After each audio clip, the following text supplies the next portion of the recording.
Hey, today I want to share one of the very first pieces that I replaced in a client's home. I'd like to kind of take you through a little bit of the process that we went through in selecting the piece and tell you a little bit about her specific story in the hopes that it will help you in your selection process.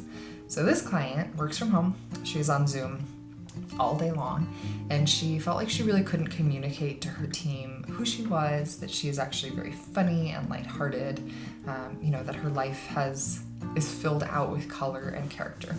But she's also highly professional and needed a piece that wasn't going to be really a statement piece that didn't distract from her work or from her leadership. So it was an interesting balance to strike.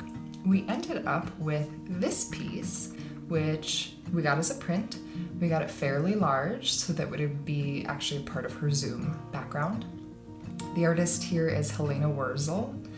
I think that this piece is so phenomenally weird. I love that it is colored pencil, first of all, because I actually don't come across that medium very often when I'm looking for art.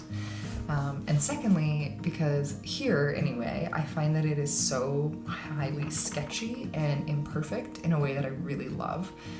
I love that it's totally flat, that everything appears to be on the same plane.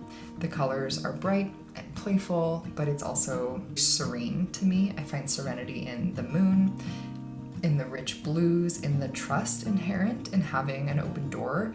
And the fact that the door is held open by what looks like a shoe to me is telling me that it's not just for this brief moment, that this door is actually kept like that often.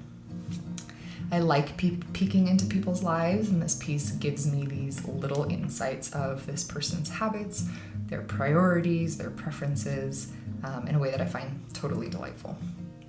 When I'm working with a client, I like to present pieces that have the opportunity to pull people out of what they expect in some way out of a piece of art. This client immediately fell in love with this piece because we were really able to find her work of art that piqued curiosity, was colorful and playful and full of character, but not loud, and would invite questions, but not make any real statements.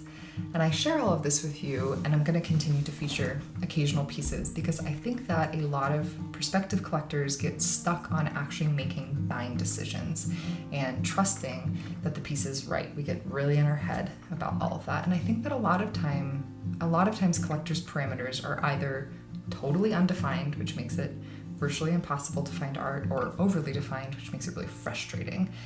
It doesn't leave much space for wonder or discovery.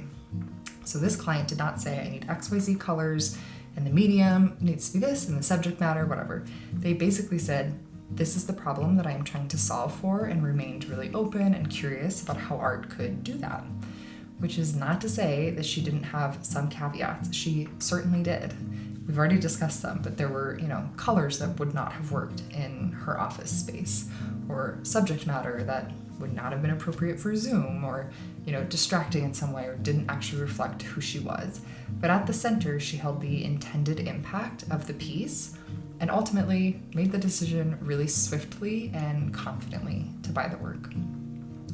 I'm going to continue sharing some examples of how I've worked with people to select pieces, kind of what that process was like, in the hopes that it will help you both see that it is really doable for you and actually make those decisions and set those parameters.